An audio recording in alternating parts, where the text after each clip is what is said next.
نحمدہ و نصلی علی رسولہ الکریم۔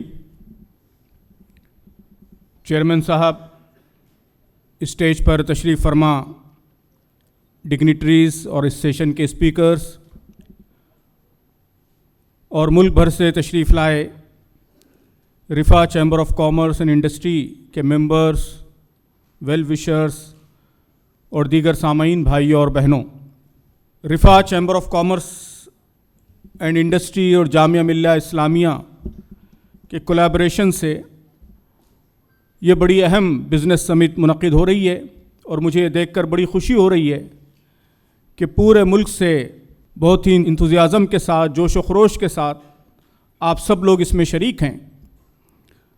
رفا چیمبر آف کامرس حالیہ دنوں میں ایک بہت ہی مؤثر، طاقتور موومنٹ بن کر پورے ملک میں ابھر چکی ہے، اور بہت تیزی سے مختلف بزنسز کے درمیان collaboration, mutual cooperation, support system, نئے اور بڈنگ انٹرپرینورز کو انسپائر کرنا، ان کو ٹرین کرنا، ان کو آگے بڑھانا، یہ سب کام بڑی کامیابی سے الحمدللہ انجام دے رہی ہے۔ تو میں ان سب کاموں کے لیے آپ کو مبارکباد پیش کرتا ہوں اور دعا کرتا ہوں کہ یہ سیشن بھی اپنے مقاصد میں کامیاب ہو، اور آپ سب یہاں سے نئی انرجی، نیا انتھوزیازم، نئے آئیڈیاز، نئے لیڈز اور نئے جذبے کے ساتھ یہاں سے لوٹیں۔ صبح کے سیشن میں یہ بات بار بار آئی ہے کہ اس وقت ہمارا ملک انڈیا یہ لینڈ آف اپارچونیٹیز ہے، مواقع کی سرزمین ہے۔ Young population, digital infrastructure, young energy, geopolitical relevance اور تیزی سے گرو ہوتی ہوئی مارکیٹ، یہ ساری چیزیں بزنسز کے لیے غیر معمولی مواقع، غیر معمولی اپارچونیٹیز فراہم کرتی ہیں۔ اسی کا نتیجہ ہے کہ ہمارا ملک تیزی سے ترقی کر رہا ہے۔ آپ سب لوگ، اکثر لوگ M S M E sector سے تعلق رکھتے ہیں۔ انڈیا کے بزنس کی یہ اہم خصوصیت ہے کہ یہاں ایم ایس ایم ای کا کنٹریبیوشن گروتھ میں اور اوور آل بزنس میں غیر معمولی ہے۔ کہا جاتا ہے کہ ہمارے جی ڈی پی میں 31% حصہ ایم ایس ایم ای کا ہے۔ جو ایکسپورٹس ہو رہے ہیں انڈیا سے، اس میں تقریباً 50% کردار ایم ایس ایم ایز کا ہے۔ تو یہ بہت بڑی اپارچونٹی ہے جو ہم سب کو مل رہی ہے۔ ان حالات میں کرنا کیا ہے، میں صرف 2 گزارشات مختصراً آپ کی خدمت میں رکھوں گا، 2 باتیں۔ پہلی بات یہ کہ جہاں انڈیا تیزی سے ترقی کر رہا ہے، ہمارا جی ڈی پی بڑھ رہا ہے، انڈسٹری بڑھ رہی ہے، ویلتھ کریشن ہو رہا ہے، وہیں بڑا پرابلم، بڑا کرائسس ہماری اکنامی کا وہ ایکسٹریم انیکویلٹی، کہ جو دولت پیدا ہو رہی ہے وہ سماج کے اکثر حصوں کو اونچا اٹھانے میں کامیاب نہیں ہے۔ اس گروتھ کے باوجود ملک کی بہت بڑی آبادی غریبی کی ریکھا سے بھی نیچے زندگی گزار رہی ہے۔ بہت سے سماجی طبقات وہ ترقی کے ان فروٹس کو حاصل کرنے میں کامیاب نہیں ہیں۔ ظاہر ہے اس گیپ کو فل کرنا، انکلوسیو گروتھ کو یقینی بنانا، یہ ہمارے ملک کی اہم پریورٹی ہے، اہم ترجیح ہے۔ جب تک یہ گروتھ انکلوسیو نہیں ہوگی، اس وقت تک صحیح معنوں میں ملک ترقی نہیں کرے گا۔ اس انکلوسیو گروتھ کے لیے رسپانسبلٹی یقیناً گورنمنٹ کی بھی ہے، پالیسی میکرز کی بھی ہے، لیکن ایک رول اس میں بزنسز کا، انٹرپرینورز کا، آپ سب تاجروں کا، آپ سب صنعتکاروں کا، ان کا بھی ایک اہم کردار، ایک اہم رول ہے۔ میں چاہوں گا کہ اس رول پر ہم غور کریں۔ رفا چیمبر آف کامرس اور اس کی پوری کوشش کا ایک اہم مقصد، ایک اہم آبجیکٹو یہ بھی ہے، جو ہندوستان کے غریب لوگ ہیں وہ اس ملک کے لیے برڈن نہیں ہیں، بلکہ وہ انڈیا کا بگیسٹ انٹیپڈ ایسٹ ہے، انٹیپڈ اپارچونٹیز ہیں۔ بزنسز کہا جاتا ہے کہ وہ دولت کا کریشن کرتے ہیں، دولت پیدا کرتے ہیں، لیکن میں کہتا ہوں کہ گریٹ بزنسز وہ صرف دولت نہیں، وہ ویلیو کریٹ کرتے ہیں، اور اس سے بھی اونچے گریٹسٹ بزنسز وہ ہوتے ہیں جو دولت، ویلیو اور اس کے ساتھ ساتھ اپارچونٹیز کریٹ کرتے ہیں۔ تو میرا خیال ہے کہ Rafa chamber of commerce and industry سے وابستہ انٹرپرینورز کا ایک اہم ویژن، ایک اہم خواب یہ ہونا چاہیے کہ ان کے بزنسز اس ملک میں نئی اپارچونٹیز کریٹ کریں، نئے مواقع تشکیل دیں. صرف چیریٹی نہیں بلکہ امپاورمنٹ، کہ ہمارے بزنس کے ذریعے، ہماری انڈسٹری کے ذریعے لوگ امپاور ہوں، ان کو نئی طاقت ملے، نئے روزگار کریٹ ہوں. ابھی میں نے عرض کیا کہ M S M E sector وہ 50% اس ملک کا ایکسپورٹ کر رہا ہے. کہا جاتا ہے کہ 40 crore jobs M S M E sectors India میں کریٹ کر رہا ہے.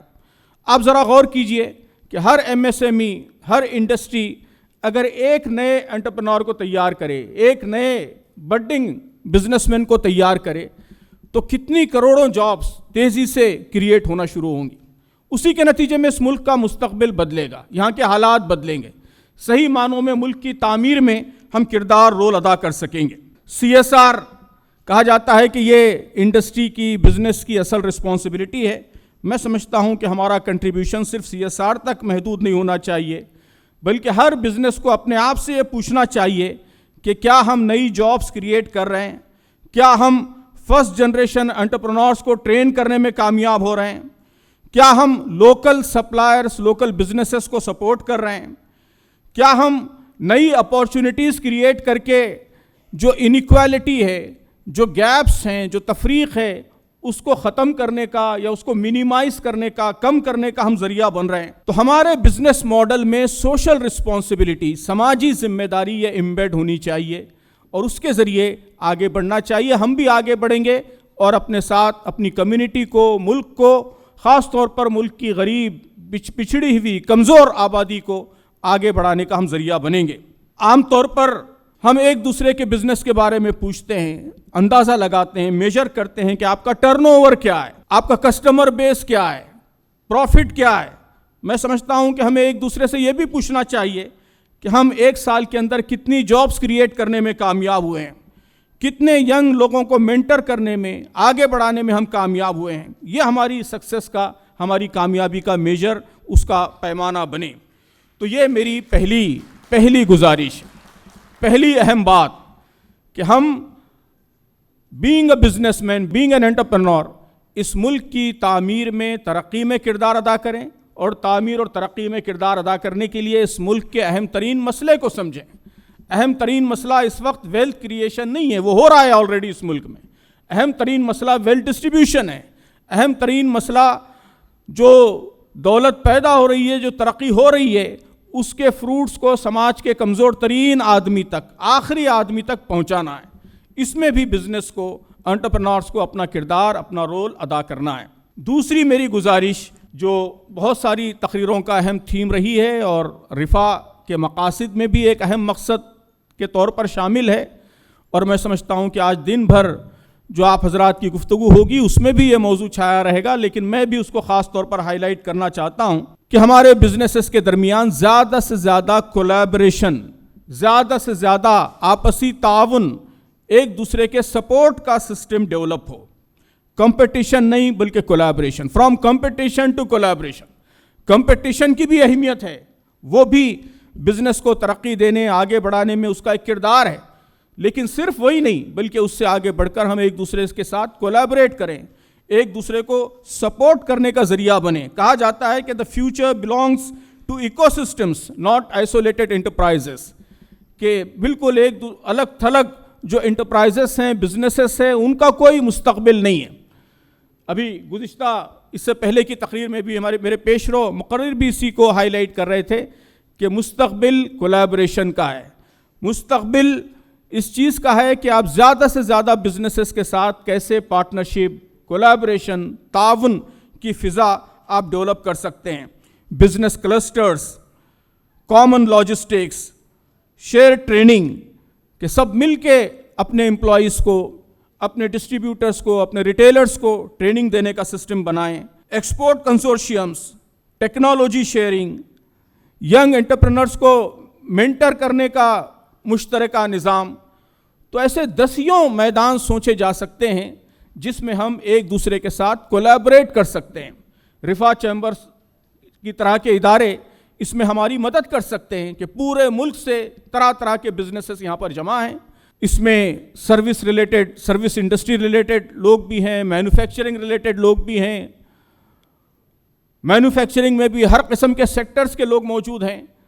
تو ہم یہاں اسٹرانگ کولیبریشن سسٹم ڈیولپ کر سکتے ہیں, ایک دوسرے کی اسٹرینتھ کو ایک دوسرے کے لیے فائدہ مند بنا سکتے ہیں کہ آپ کی جو اسٹرینتھ ہے وہ میرے لیے فائدہ مند بنے, میری جو اسٹرینتھ ہے وہ آپ کے لیے فائدہ مند بنے, اور صبح جیسا کہ کسی نے کہا ایک اور ایک مل کر ہم 11 بنیں, ہماری طاقت ہماری اسٹرینتھ ملٹی پلائی ہو, وہ سب کے لیے مفید اور کارگر ہو. تو یہ میری دوسری اہم گزارش ہے کہ ہم کولیبریشن کا سسٹم بنائیں جس کے نتیجے میں ہم سب مل کر گرو کر سکیں اور جو ہمارے خواب ہیں وہ زیادہ بہتر طریقے سے پورے ہو سکیں. دیپ سے دیپ جلاؤ تو کوئی بات بنے, گیت پر گیت سناؤ تو کوئی بات بنے, قطرہ قطرہ نہ پکارو مجھے بہتی ندیوں, موج در موج بلاؤ تو کوئی بات بنے. تو رفاع کا مقصد یہی ہونا چاہیے کہ اس کے نتیجے میں موج در موج ہم اس ملک میں ترقی کا ایک نیا سیلاب لے کر آ سکیں. بہت شکریہ. اللہ تعالیٰ اس سیشن کو کامیاب فرمائے اور اپنے مقاصد میں اللہ تعالیٰ اسے کامیابی عطا فرمائے. آمین.